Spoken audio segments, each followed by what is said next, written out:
What is up, my people? Hope everybody's enjoying their weekend.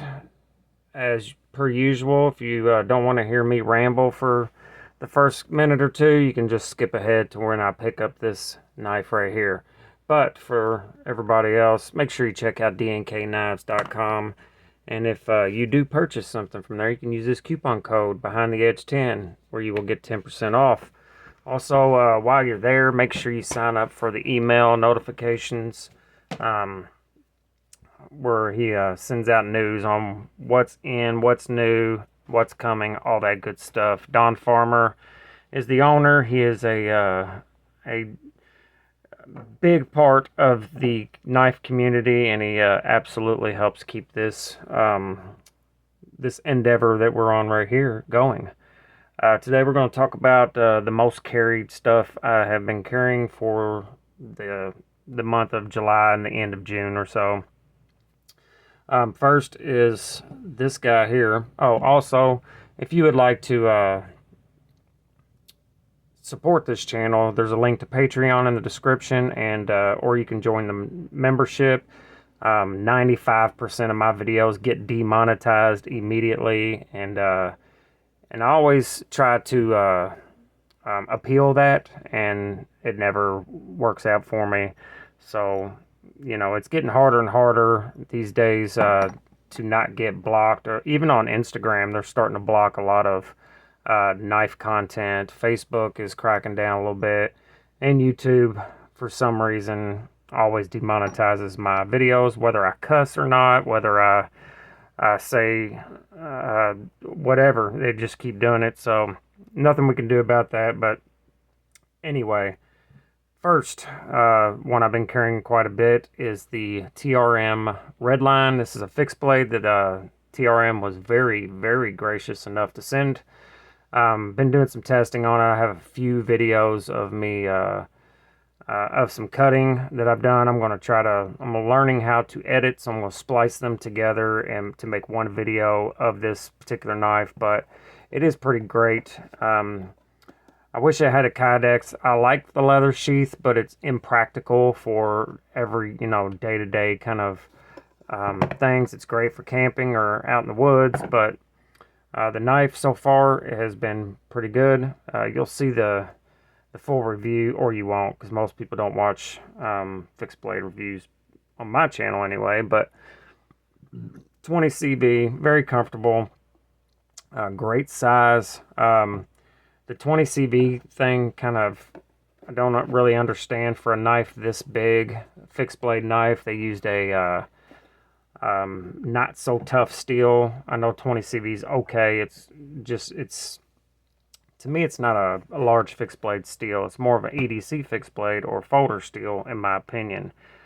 Next, Cold Steel 8015, absolute classic, great knife. S35VN. This one belongs to Billy at Apex Alchemy. I'll be sending it back to him very shortly, in a couple days anyway. It's been Rockwell tested, and I can't remember where the number was on it, but it was in the low 60s. So, great knife. It's an absolute classic. Great work knife, for sure. A little bit, it has a little bit of a learning curve on the lock, but great knife. Next, Paramilitary 2. This is the Maximet. This belongs to Don Farmer. It's got some wild polymer handles on it. This was a second, because of that little notch right there. It tells you that it was not good enough for them to sell as a like send to Blade headquarters to sell, but they still sold it at a discount, probably because it's not centered. Still works out great. The Paramilitary 2, getting this, I haven't had one in my hands in a long time. I used to own quite a few of them. It just reminds me of how good this knife really is, and Maximet is fantastic as well. But the Paramilitary 2 is probably the number one knife that you get when you first get into this the knife thing here, man. And fantastic knife. I probably should get another one, because I have to send that one back. Next, this was my very last knife, my newest knife, and the last one that I actually owned. I already sold it, but it's still in my possession for another couple weeks. This is the Hinderer Project X. It is a great freaking knife. Only issue I have with this knife is it's flipper only, but if I was keeping it, I was going to put some thumb studs on it. Really, really cool knife. This one's a Magna Cut. It is at 62.5. It got Rockwell tested 3 times, and the average is 62 because it, which is not what people want to hear on Magna Cut, but to me it's fine. Whatever. Has a tool that is built in for adjustments and to take it apart. I did a video breaking down this knife using only that tool, and it works great. Love Hinderers, love this knife. It's pretty cool. It's kind of hard to get a hold of, but if you can get a hold of one, it is definitely recommendable. If you can live with the fact that it's only 62 on the Rockwell.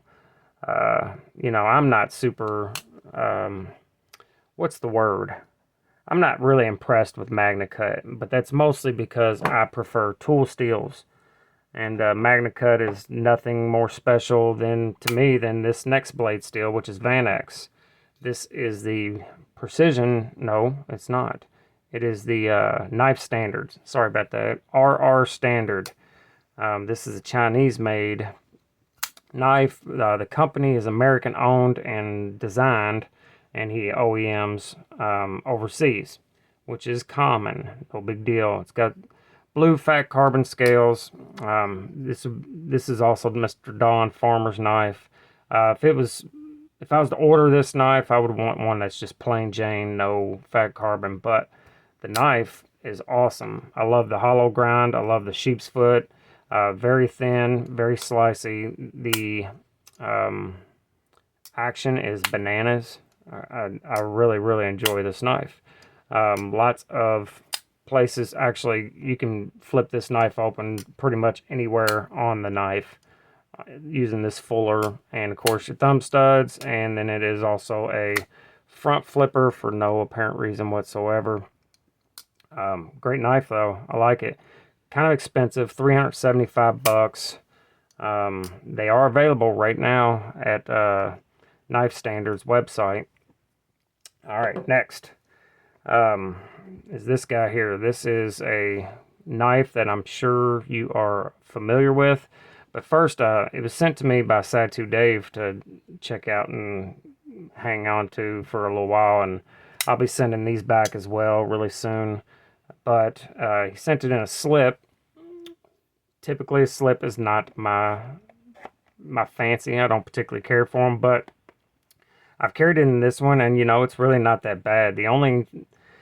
It's just an extra step. You know, you have to take it out of your pocket, but it's, you know, take this out of your pocket and then take it out of the slip.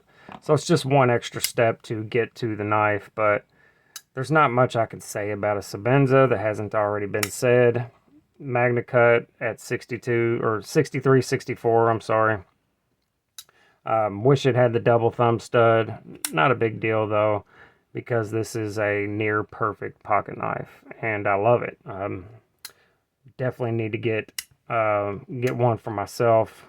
Again, I've had a few of them. I always seem to sell them because it's hard for me to hang on to knives, which is going to stop, by the way. And last, but definitely my favorite that I've been carrying is the Chavez 229. This is made by Reackon, but it's the original run of them with the hidden pocket clip screws.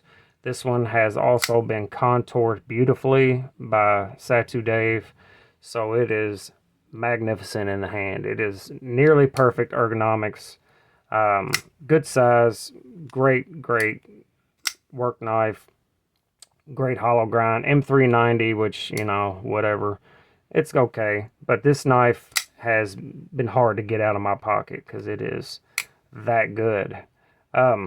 So yeah, so here they all are as a recap. Yeah, so let me know in the comments which is your favorite. That's all I got for you guys today. yeah, got my truck back. So any of you guys who've been wondering, I did get it back. So back to work. Hopefully I can get some more knives in for you guys to see. Make sure you're good to each other, love each other, and remember life is short. So there's no reason to be a dumb cunt.